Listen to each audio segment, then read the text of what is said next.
Okay. New intro. Cars and kicks. Cars and kicks. Nice and short. Simple. Keep it tight. Keep it tight. Okay. Can we do a 3-part harmony though? Like I'll come in with the cars and kicks. Cars and kicks. I'm be honest. I kind of like it when I was doing it by myself. I'll just be frank here. It had a certain charm to it. Yeah, I'll give you that much. Yeah. It felt like a very like just Jacques kind of thing. Yeah. But I mean, I'm open to it. Again, it's our intro, so I don't make the final decisions. You know what it might be. Just let me hear it again in A minor. A minor.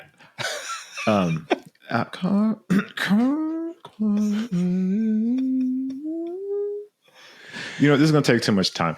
I don't have my keyboard here with me. For those not watching, I'm going to say charm with the air quotes, so you know that the air quotes are really heavy on charm. Yes, right I mean, now. because extremely heavy. Obviously, has charm. It came from me. So, hello, audience. For those that are watching, hi. For those that aren't watching, hello. I don't know why it's different if you're not watching. I guess it's the same greeting, but we just want to welcome you in. Come into the house, listen, enjoy what you're about to experience. The sound of 3 people, I guess, that are going to talk to you about things, right? Is that what we're doing? Are we talking to them about things? Yeah. Today? I mean, I thought we were at least going to get some sort of like adjective, like 3 awesome people, 3 knowledgeable people, 3, you know, I was going to go with people. Sexy, charming. I was going to go with sexy right away, but I didn't want to like assume anything. You know what I mean? I don't want people to be like, oh, these guys are sexy. And they didn't know. I mean, obviously if they see us, they know. I didn't want to just like put that out onto them kind of thing. I feel you. And so that's why I was just like people and let the people decide about the people kind of thing. You know, that's deep. Yeah. Okay. That's why I'm on the podcast. They brought me in. That's why you guys brought me in. It was like, we need someone that has depth. So we're this is not a podcast about Inception, but there will be many layers to it. Let's say cars, kicks. We're going to talk about some icons today, to be honest. Like, I mean, truly iconic sneakers, truly iconic cars. Indeed. I don't even know where to start though. Like which direction you want to go? I mean, Jacques, you want to give us the origin of the word icon? This is a lot of pressure on me right off the jump for this podcast. But I mean, if we must, when you think about icon and you look in the dictionary, you'll probably see the words or the letters. ICON, and there is. Thank you. Wow. You're welcome, audience. You're welcome. That was amazing.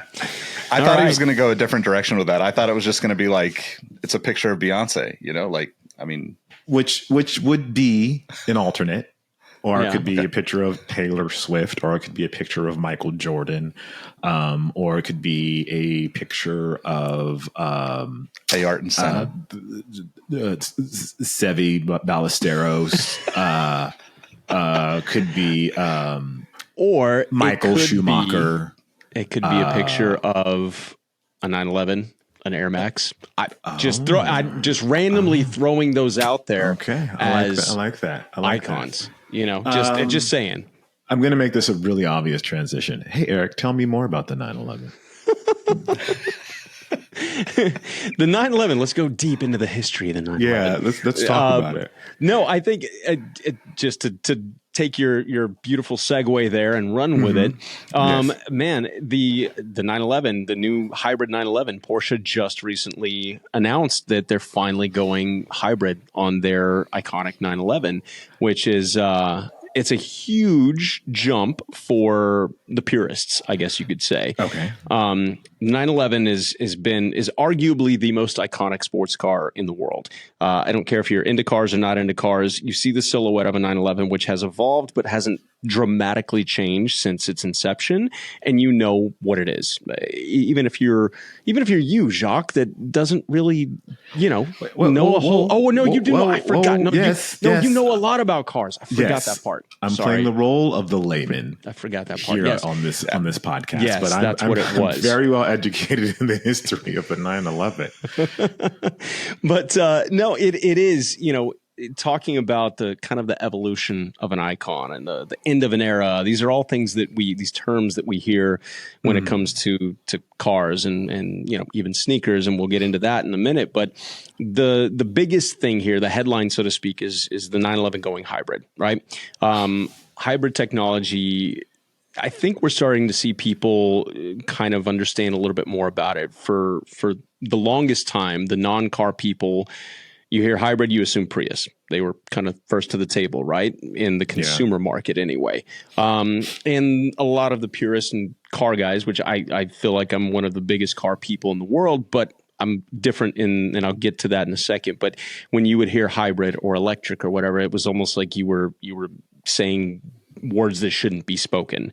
A lot of like true diehard car people are anti-electric vehicle, anti-hybrid. Oh, it's ruining the characteristic. It's taking the soul away from these cars. And the argument can be made for a variety of reasons, and it can be valid in certain ways. Obviously, I haven't driven the new hybrid 911. Very few people have, but I hope to get my hands on one soon.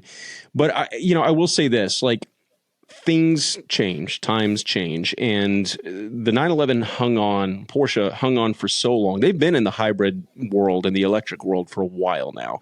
And the 911 is one of those kind of you don't touch, type of things because you don't want to upset the purists. Or if you are going to change something on it, it is specifically to make it even more badass, so to speak. When you talk about the RS line of cars, GT4 RS, GT3 RS, the adding a ton of aero to it, lightening the flywheel, making it rev quicker, more horsepower, all the things that people really gravitate towards. But hybridization, I guess, if that's the proper term, they've held off from going that route for a long time, mainly to kind of appease the purists. Yes, so Jacques, you look like you're intrigued. Yes. So I guess I try to think about this in the way that I think about sneakers. So like let's go with like the Air Max sneaker. The Air Max sneaker has evolved over time. Yes.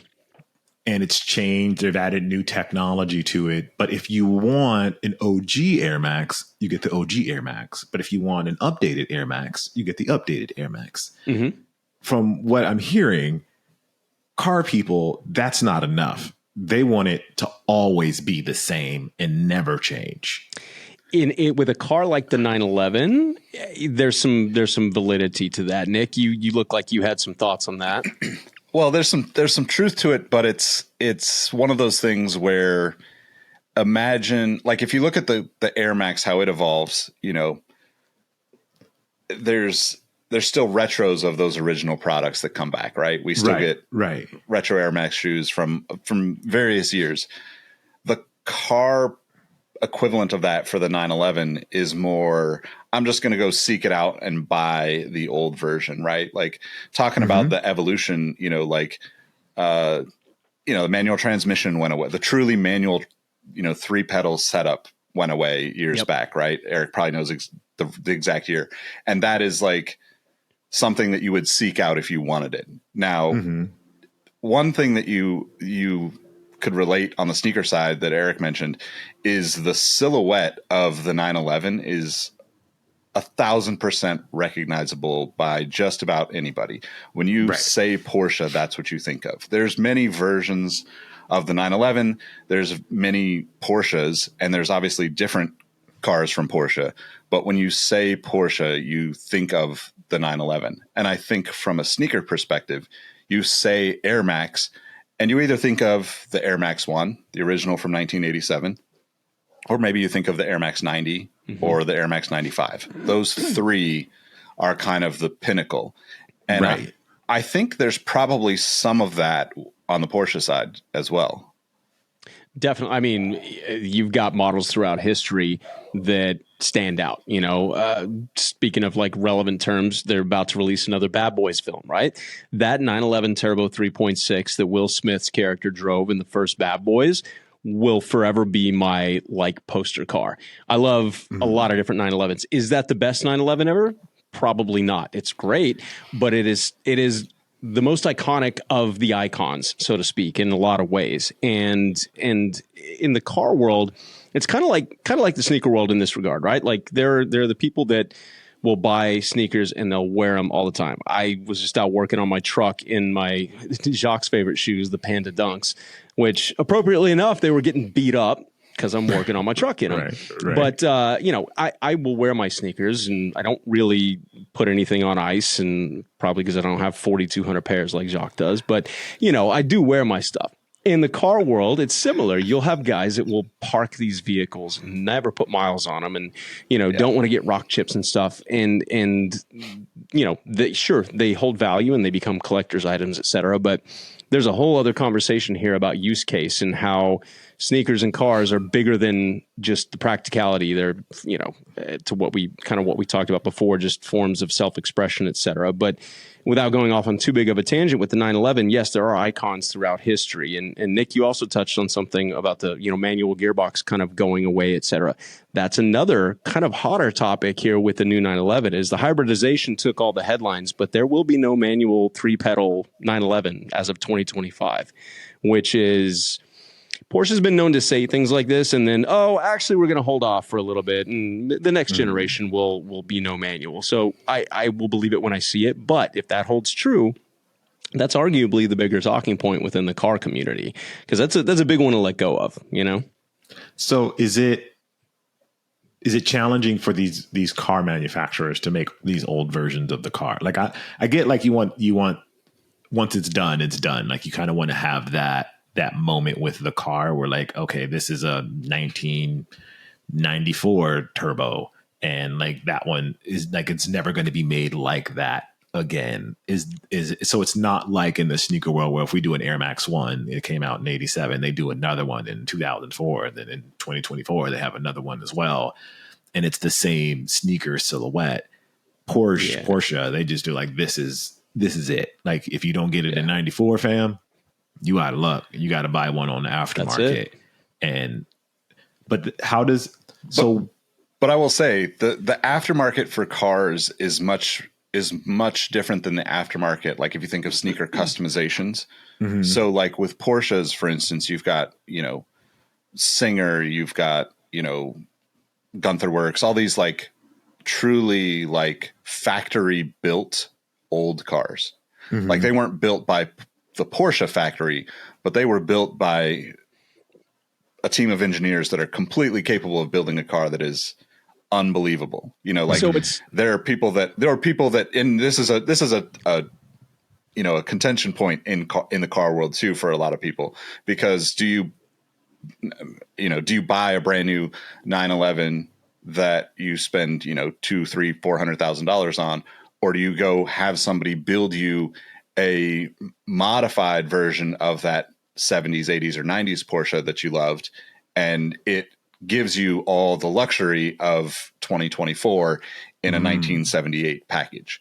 Oh, see, that's sneakers. We don't get the option, right? Where, or we could have somebody remanufacture a pair of 1985 that's what I was going to say. Jordan is 1s, this, but to kind of not that Jacques doesn't know this, because obviously he does about the car stuff. To go back to what you just hit on there, to kind of liken the Singer Porsche or the Gunther Works or whatever. It's almost like saying, okay, you can get an OG pair of Jordan 1s, you can get a re-release from whatever year, or you can go to the shoe surgeon and have Dom do some whole custom bespoke version, which is using the same, OG Nike parts in some areas and the same silhouette, but you're using really high-end premium, materials, different leathers, exotic stuff like that.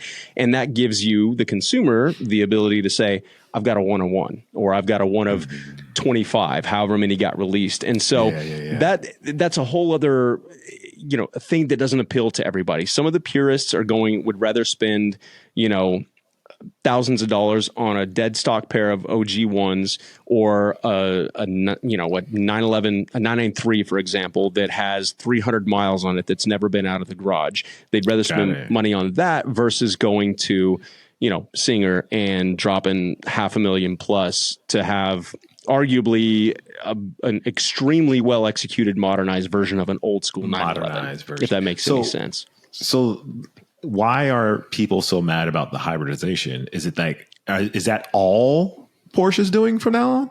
Is it just hybrids? If it's looking that way. So this becomes an even bigger question, right? So without going off on a whole completely other tangent, but the car world as a whole, we've been hearing for years that EVs are the future. Everything's going electric. By California, like 2030, everything's got to be electric. Climate, the whole thing. Yeah. And here's the thing. I can go deep down this rabbit hole and I won't go too far, but electric vehicles it's like anything. There's a great use case for certain people. Saying that everything needs to go electric and it has to be done by this date and putting all these implementations out there is never going to work. The infrastructure isn't there. For people who don't own homes that can put home chargers in and charge overnight, you're still at the mercy of public charging, which is not there. There's gas stations you can drive to, you can put gas in a car, 5 minutes, you're back on the road. Nothing like that exists outside of the Tesla supercharger network, and that's still not quite as efficient as that. So that's one reason that has gone. All that ties into this, right? Car manufacturers are pulling back on the whole EV thing. EV sales by and large are tanking. The values of used EVs are tanking. So now, we're kind of seeing people take a step back and go into this hybridization, model of, okay, we're going to keep a gas powered engine, internal combustion engine with an electric assist, and different people have different approaches to it. So if you go to Toyota, for example, the new Prius, which is kind of badass in a weird way. It is. It's designed primarily for efficiency. So you have a really small internal combustion engine, you have a decent size, battery electric motor combination, and it's designed to give you a little bit of pep because electric motors inherently add a little bit of pep to the step, so to speak, just the way they deliver power. But you go to like a 911 and they're not building a new 992.2 to get 80 miles per gallon. That's not the point of a hybrid system in this car. Which is shameful. Frankly, shameful. Right? Because when you're spending $235,000 on a car, you should be able to get 80 miles per gallon. You should get 80 miles. Yeah. Go ahead. Sorry to interrupt, but I just want to make sure that Porsche knows that shameful. shame on you, Porsche. Yeah. But no, in this instance, it's all designed for performance, right? And there's no denying it. Like just some of the quick facts, and I don't have everything, down to the number, but like the car only weighs about 100 pounds more than the outgoing 911, which is pretty big considering you're adding batteries and electric motors and stuff like that. Because keeping weight low is always good for performance. It adds, I think the horsepower figures for the base whatever they're calling it, 911 or base 911, so to speak, are going to be like 552, which is insane. For a starter, quote unquote 911. But all of this is to say that is Porsche's direction here with hybridization is performance, and this goes back to people saying, oh, well, they finally made the 9. They finally sold out. There's going to be the people that say they sold out. They went hybrid on the 911, blah, blah, blah. Look at Porsche's history in motorsport, because that's what everybody wants to believe they are as a racing driver when they buy a 911, right? They think that the car is going to make them, suddenly drive like Hamilton or Verstappen or whatever. It's kind of like the guys on the golf course that think, you know what? I'm not playing so good. Let me go drop $3,000 on a new set of irons. Yeah, you should probably just go take a lesson or something, right? Probably better money better spent. Yeah, but in this case, it's you're just going to see the people who will finally come out who dive deeper into it. You're going to see that this hybrid technology has been around for quite some time. And if you look at motorsports history and Porsche's motorsports history, yes, they were winning championships for years and years and years. They were one of the first to bring hybrid powertrains to Le Mans. I don't think they were the first, but they were one of the first to bring a hybrid powertrain to Le Mans and dominated, just like they tend to do all the time. So one can say that they held on for so long to appease to the purists and didn't go hybrid on the 911. The other side of the argument is they're always, when they release something, Porsche tends to do it right. So part of the reason they haven't come to the table until now with this is because they wanted to make sure they knew it was going to, shake up the car world, and they wanted to make sure they were doing it right. And, this going back to the sneaker thing, like the Air Max evolution and the different technologies that they've implemented over the years, there's been some hits and some misses. Same things with the 911 or any other car manufacturer. But, you can fill me in more on that. Like just thinking going from the Air Max 1 to the 90, 95, like Nick mentioned, what makes those special or better or stand out, over the conventional ones? Like a lot of its story, a lot of its story and nostalgia really is what makes the big difference in the sneaker world. Like story and nostalgia kind of run the sneaker aftermarket, so to speak, in the sneaker hype cycle. So I guess is there when, like for an Air Max 1, if you got an original pair, like that's a cool thing. That's a cool thing to have.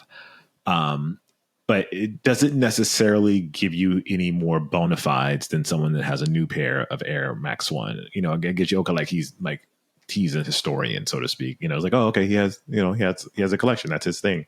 Mm-hmm. But it seems like with Porsche that if you have an older car, there's a little more bona fides attached to that. Like that makes you a little more, I don't know if like is there the hierarchy in in the car world? It seems like it gives you a little bit there. And then I guess the other question I would have is, what is the fear of hybridization? Like what are the purists, so to speak, what are they scared of? What is that it's going to rip the soul out of the 911? Nick, is that when they say the soul, is that just the sound? No, it's bigger than that. I'll let Nick take this because look, he's chomping at the bit. Yeah, he's shaking his head like. Well, I find myself in a weird spot, right? As in the sneaker world, I'm against hybridization. Like if you think of like an Air Max 1 with an Air Max 90 midsole or whatever, like I know that has happened since the late 80s, but it's not something, or since the early 90s, it's not something that I like. I typically am like, just give me the purest form of it that I fell in love with as a kid. And that's what I want as a retro product now. On the car side of it, I think like to Eric's point, hybrid systems have been around for 30 plus years. Yeah, it's not new. It's not something that's new. It's something you hear about all the time. It's not at all. And if consumers actually understood some of these hybrid systems, you would realize that some of this stuff is just, it's evolved to the point where why wouldn't you have it? I went to a lot of American Le Mans racing in the early 2000s. That was a standardized regenerative braking. So basically you have some sort of a hybrid system where your brakes, when you're slamming on the brakes, it's sending power back and it's generating power for the hybrid system. That same thing happened in Formula One in 2009 with KERS. And I forget what it was called, kinetic energy recovery system or something like. Yes. Yeah. And like that's still what Formula One cars do today to some extent. Like it evolves, think of like Air Max as a cushioning in 1987, but like what's the 2024 version of Air Max? It is not just a tiny little bubble in the heel of the car. It's decades of development and engineering and testing and back and forth. And I think there's always going to be that nostalgia driven aspect for both cars and kicks, which is probably to a fault why I fall into these hobbies. Yeah. But the interesting thing about the consumer basis for like a Porsche and an Air Max shoe, the average consumer probably sees a big bubble Air Max and is excited and like, ooh, that's fancy, right? They don't need to know more than Air Max cushioning is going to be nice and cush. It's going to look crazy cool and it's going to have bright colors. Porsche drivers, on the other hand, are the exact opposite. Like if you gave most Porsche owners the option to buy a, I don't know how far back you want to go, but like 2007 GT3 RS for me, still the 5 lug is like the kind of end of Porsche as like raw, visceral experience. Did you say that's the 5-lug one, right? 5-lug, right? It's 5-lug. Yeah. They went to center lock the next generation. That's like a true race wheel, right? That's when it changed. Yeah, Yeah. But that is kind of a defining point, right? Wherever you land in that nostalgia, in that run of nostalgia, I'm sure there are plenty of people that are like, once they move from, air cooled to water cooled, I'm done. Like, I don't want a water cooled Porsche, which I can't remember exactly the year that happened, but Jacques probably 99. Knows, right? 99. Yeah. Yep. Jacques, is it? Yeah. I was going to say 2000, but 99 is probably right. Might have been late 98, Yeah. and for instance, Jacques, there's what's the 996, 997. Eric could probably talk a little bit about the aesthetic of that change that rocked the Porsche world. I've owned a couple of 996s. I had a C4S, I had a GT3 Club Sport, and which I dearly miss, both of them, for the longest time. And this is one of the things that I find fascinating in both the sneaker world and the car world too. And you guys will have to chime in with which sneaker this fits, but there's often times where a new iteration of a sneaker gets released, a modified version, and it's so polarizing in its design that some people are like, oh man, they, Nike or whatever they jumped the shark on this. And that happened from the 993 to the 996. And again, Porsche's number system is a little strange in weird ways. But either way, from the 993, last of the air-cooled 911s, to the 996, first of the water-cooled, that one in and of itself was a thing. But the 996 was like, for years, considered the ugly duckling, the stepchild of the 911 lineup, et cetera, because it had these runny egg headlights, as a lot of people like to say. And it was water-cooled, and it was quote-unquote mass-produced, and all of these different quote unquote negative things. I said quote unquote a lot there. That really turned a lot of purists off. Fast forward to today, 996, I guess over the last 3 to 5 years, has really seen not a resurgence because it was never that loved, but it's starting to see a lot of gain in popularity. People are realizing what an amazing car it was, and what the significance of Porsche going from air cooled to water cooled, and going from kind of a more hand built 993 to a quote unquote again mass produced 911, and kind of taking a play out of Toyota's book, and using parts from the Boxster to the 911, et cetera, for cost savings purposes. What people don't realize is, had Porsche not made that jump, Porsche might not be around today. That car was arguably one of the most integral parts in the 911 history in terms of keeping the company alive. And I think people are starting to understand the importance of that, and the design itself has started to age gracefully. And when I think of like certain sneakers, there's been, talking about the Air Max again, like from the 1 to the 90 to the 95, the 97, some of them I'll look at and I still want like every colorway of like the Air Max 1s or, the 90s for me. And then I look at some of the other ones, I'm like, I can't really rock those. And for whatever reason, that's how it's been. And then you over the years, maybe you revisit the design and you're like, you know what? It actually looks decent now. And I understand why Nike did what they did. And to me, that's one of the cool parts about both worlds of, sneakers and cars is anytime a designer has to start with a fresh piece of paper and a design, it's a scary thing, right? To go, especially when you're dealing with something as iconic as 911 or an Air Max, for the engineers, the designers, et cetera, to go in and do the next version of, man, I don't envy their position. We're going to have to get some of those guys on the show too, just to definitely get their inside take on things. But yeah, it's a weird world, I think. And part of it is just age too. Like for so many years, there's certain sneakers or certain cars that I didn't really care about. Now I'm getting a little older and I'm like, man, I would love to have that, Mm-hmm. And I think that's just part of kind of the cycle of life. Like we start to revisit things as we get older, we go to another chapter in life, or we become parents or whatever the case may be, to where we start looking at things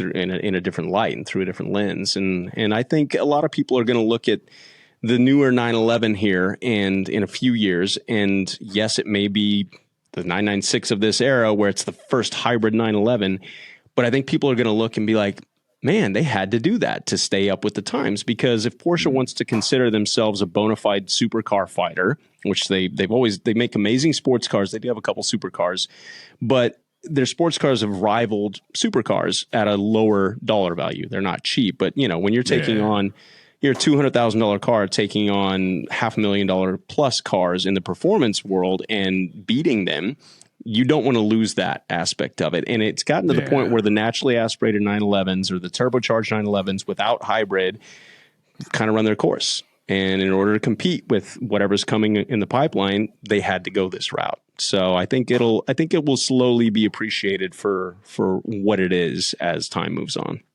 Are these plug-in hybrids or just like a Prius hybrid? No, as far as I know right now, at least with the first round of 911s, they're not a plug-in hybrid. Am I right on that, Nick? I don't think so. And I would also even say that the hybrid system is light. Not in physical. I mean, it is in physical weight, but like it is not like a Prius is like, a Prius is like, to Eric's point earlier, it's like, okay, we're going to give you a gas engine when the batteries are about to die.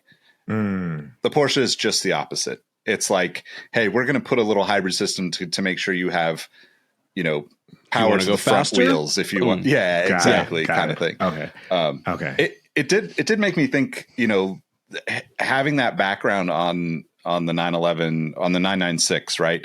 So like 99, they were really in, to your point, like really in a rough place as a company.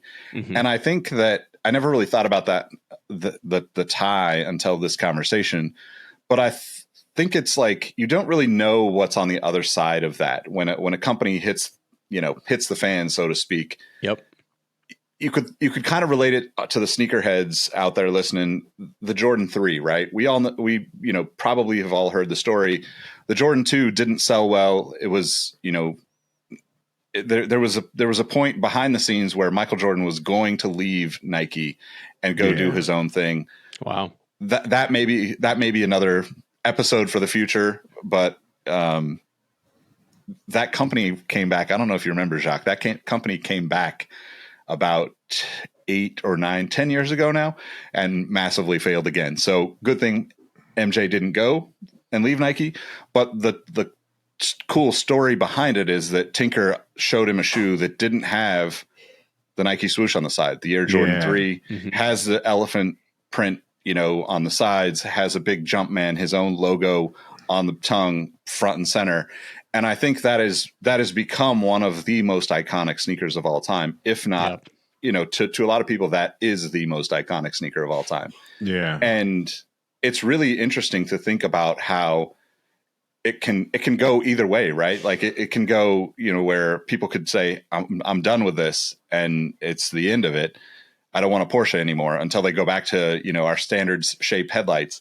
Or, the Jordan 3 is probably maybe one of the most popular sneakers in the world. They're still retro in dozens of colorways every year, pretty much. So, and we get that in the sneaker world too. There's always somebody fussing. I shouldn't say fussing. That's such a soft word. People always fussing. They're fussing about the shape of the toe box or how high the rand is on the Air Jordan 11. And like, I both love and hate that sort of dialogue. Like, it's great because I feel like they keep the brands honest. Like they make these change and, they may have felt like it was a great decision, it went up the ranks. Like, this is great. Yeah, I think we're going to prove it. But, once the community gets a hold of it, they're like, no, this is not great. We don't like this. But then there's also there's the snobbery, if that's a word, snobbery that comes along with it. We'll add that to the dictionary. Let me take the snobbery. Could you let's go ahead. I'll send the email. Submit that to Wikipedia. Yeah, the snobbery that comes along with that sort of information and that sort of nostalgia. Like there's good nostalgia, and then there's the snobby nostalgia that's like, oh, this is not like how they used to do it, even though it's made things better. It's made the product better. Yeah. So I guess that's the challenge that I have, with the car world, so to speak. It seems like they're making these cars better over time. And it's not like a shoe. And like, a car, it's like a technical engineering, feat of a crazy feat of engineering that needs to do all these things, need to be tinkered with and changed and made more efficient. But with the shoe, it's like you're literally getting the same shoe with the same technology from 30, 40 years ago. Yeah. And, you're complaining about the shape of the toe box, but, on the car side, they're using new materials. They're using a new gas formula. They're using different oils. They're using, all these different technology, different transmissions. And you're complaining that they made the car better and more efficient and better for you. But yeah, I mean, I wonder what the next massive jump in the sneaker world is going to be technology wise, right? Because to your point, that it doesn't change quite as rapidly as the automotive world, et cetera. But it does come into play, and it makes a huge impact, especially in the athletic world. I mean, if different types of Air Max or Zoom or whatever cushioning didn't ever come to the table, like everybody be playing basketball in Chuck Taylor still with a bunch of injuries and like sore joints. You know what I mean? So So it's like what is that next big move? You're always at the forefront of all this. You're gallivanting around the world to all of these events. And see this we're, a good word. Coming up with some good words today. Hold on, let me send that email. Hold on. But like there's got to be something either in the pipeline or maybe it's just something that you've got an idea wise that hasn't been seen yet or whatever. What's going to be the next jump in the sneaker world? I'm curious. Here's the tough thing about sneakers is like there's such a utility thing. It's almost like a fork. Like, how do you make the fork better? Is there a better form of a fork outside? Because it's such like a utility thing. Like Spork had a moment. Sporks did have a moment. But like, there's really not a lot you can do with like something that's so functional. That's not powered by anything. Like that's the benefit of a car. Like a car's powered by something. There's gas, there's pushing it. You can make a car go faster. You can make it go slower. You can make it be more efficient. With a sneaker, the tech in the sneaker is how do you make it more comfortable? But the challenge with that is making it more comfortable often decreases the performance side of it. Because if you have a more softer, mushy sort of experience with your foot, the responsiveness that you need if you're performing in that shoe is going to go away. Because instead of now just stopping and going, numbs things now you're stopping bit. And you're falling into it, and then you're going to change. And it's only, it's fractions of a second. But, if you're Kyrie, that fraction of a second makes a difference between someone blocking your shot and someone not blocking your shot. That ball goes over the tip of someone's finger. That's literally milliseconds or fractions of a second if you would have made that move a little bit later because you were sliding into your shoe as opposed to stopping on the dime and going. But do you think the tassels had anything to do with Kyrie's recent performance? I think the tassels, that's the ancestors. He's bringing his ancestors into the equation. And he's going deep with it. Yeah, the help of the ancestors always helps. It's bringing in a lot of wind resistance, though. It is a lot of wind resistance, but when the ancestors call, you answer. I'm with it. But I think for tech for sneakers, I think it's going to be limited to cushioning technology. I don't think there's a place for mechanics in sneakers. Like we have BOA, but I think that's the extent of like. What's BOA, the lacing system? Yeah, BOA is the clicky wheel turn lacing system. I think they, what is it, mountain climbing shoes or snowshoes? A lot of like Solomon's and stuff like that. Yeah, like Solomon's where it really comes from, and they use it in running. It just cycling keeps you shoes, locked in. Cycling shoes. There you go. That's perfect. If Russ Bingston was on the podcast, he would be like, cycling shoes, idiot. So I think that like that stuff like that can make a difference, but I just don't see a world where like AI is involved and be like, all right. So I'm going to play a little devil's advocate here because I think you're missing like a very strong connection between sneakers and cars. I think I know where you're going to go with it. And that's carbon fiber. Carbon fiber. That's exactly it. So, but that's a material choice, though. That's a material. But it's a functional choice. Think about the Alpha Fly, the Zoom Fly, like some of the Saucony shoes, the Endorphin Pro line. All of those use essentially like a what do you call that? A plate. A They plate call it a plate. Essentially springs forward. A torsion plate, yeah. A torsion plate, yeah. So all of the companies are now using a version of that in their highest end running shoes. That's right? true. That's true. You know, yes. you're talking about a running shoe that's 200, 300 plus. I think the Adidas one was 400 or something. Easy $200-$300 or whatever. So yes, you're right, 100% that like that. It's not like a, you know, there's a lot more to the car side of it, but I think like the engineers that are building these, you know, creating these modern performance sneakers are so far beyond, you know, it almost is very similar, you know, like it's so far beyond the original Air Max idea of putting a piece of, you know, putting an air bubble in the sole to give you cushioning, where now, I mean, you could probably speak to it. The new Pegasus, right, is 3-4 different styles of cushioning, carbon plate, all in one. Yeah. So they have the Which React. Kind of reminds me of the Zoom 911. X. Yeah. Oh, okay. All right. Yeah, because I mean, I guess the new Pegasus has Zoom X, it has React, and it also has just like a Zoom Strobel. And for those that don't know, the Strobel board is the thing that your foot rests on. So you have the footbed inside your shoes, like the part that you can take in and out of the inside of your shoe. But what that rests on is called the footbed. And Zoom X is a form of cushioning or a form of foam, and React is also a form of foam. Zoom X is a little more firm, React is a little softer, and then Zoom is like it's an air bubble, but it has fiber. It has these tinsel fibers inside that help the air bubble collapse and return to its original shape a little faster than if it was just air and the air was shifting around. The fibers provide a little more torsion, so to speak. Yeah. And then the torsion plate that Nick was talking about earlier is literally a plate inside of the midsole of the shoe, and that gives the shoe some snap back, I guess, some rigidity. It's almost like a what are those things? I want to say a snap bracelet, but that doesn't feel like that's not an accurate snap bracelet. Wow, you're showing our age. We went way back there for a minute. I'm trying to think. What is it? I don't know the best way to explain it. What's a good way to explain it?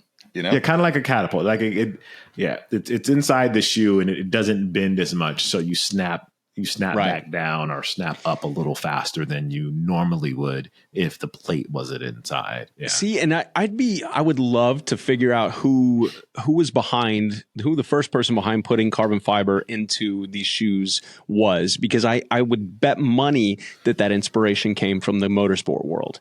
Because if you look at like Formula One and you look at like, you know, even before Formula One was one of the first to really do back in the 80s. But beyond there, you'll look at the use of carbon fiber now has trickled down into consumer vehicles, which is amazing. But they're based on, you know, how big a weave or how narrow a weave the carbon, you know, fiber they're using is, or whatever. There's different ways of making, like the wings on modern Formula One cars are designed to flex, you know, vertically, but be completely rigid, you know, horizontally.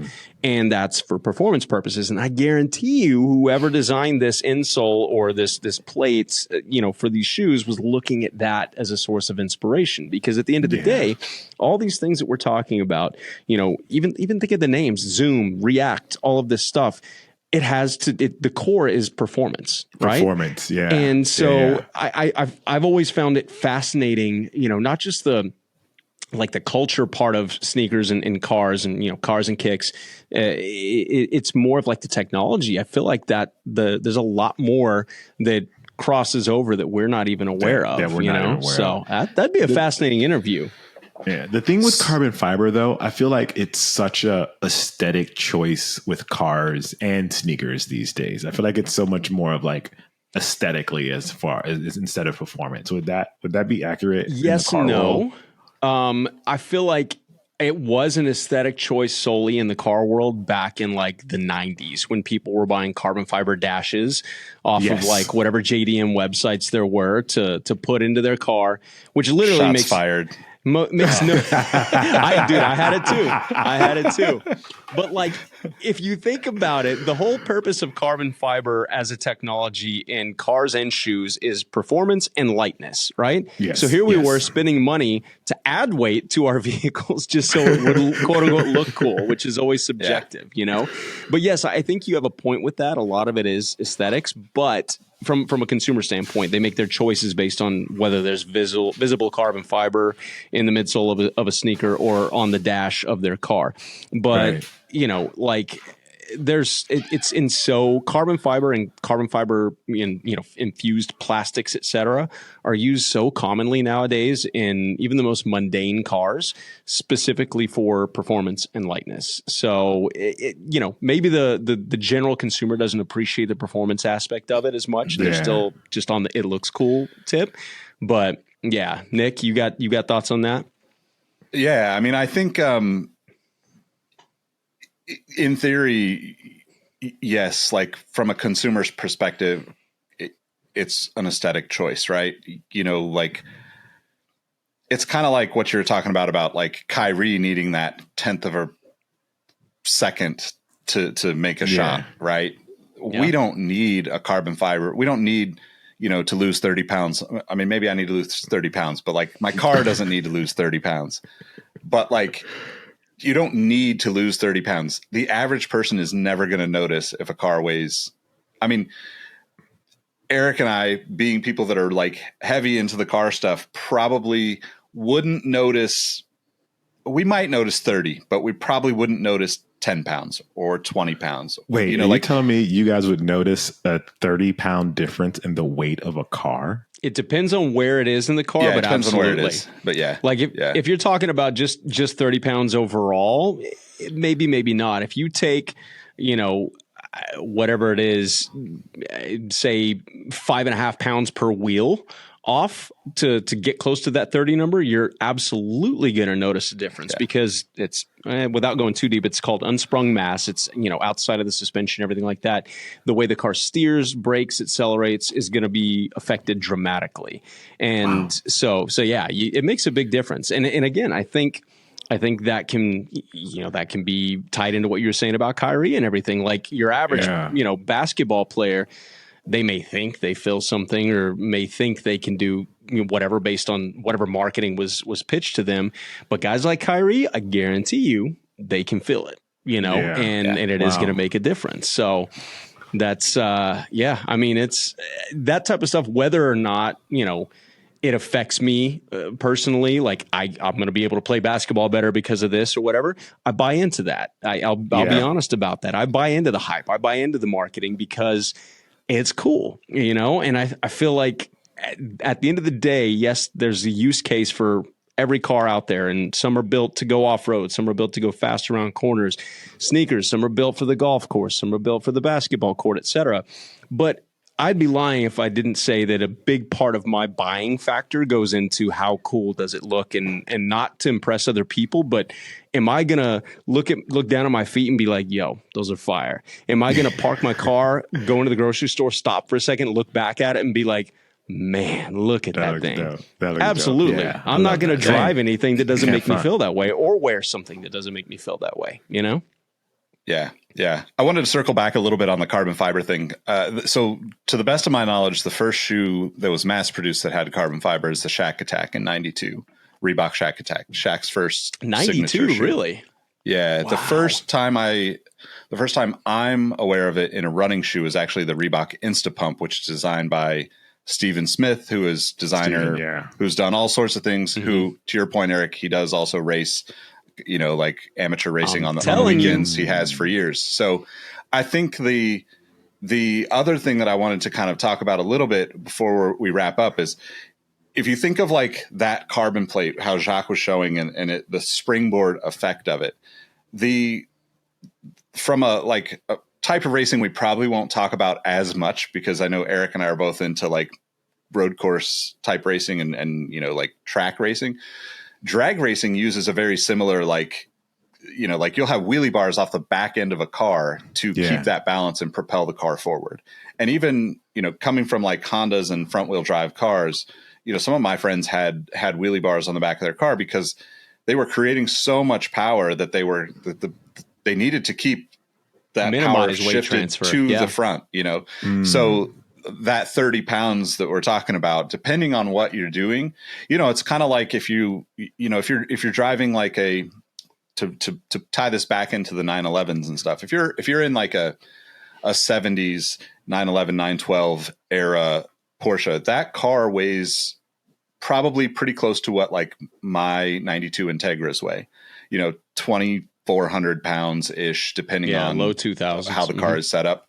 Yeah. And that's, 30 pounds in a car like that is, a chunk of change, it's 10%, like you're going to, maybe not 10%, but 1%, but still. Yeah. But you're going to feel like if you have, like if I have my nephew riding in the car with me in a car that only weighs that, and he's a, 30, 40 pound kid, it's a big difference. And if that person is, I don't put my nephew in the trunk, but if my nephew was in the trunk and it would feel like he was dragging you down in a sense, so if you have that 30 pounds at the back of the car, especially in a front wheel drive car, you're going to feel it a lot. If you have that 30 pounds in the back seat of a Mustang, you're not going to feel it as much because it's just sitting weight on the back of the car. You're not going to, like the torque comes from right there anyway, basically.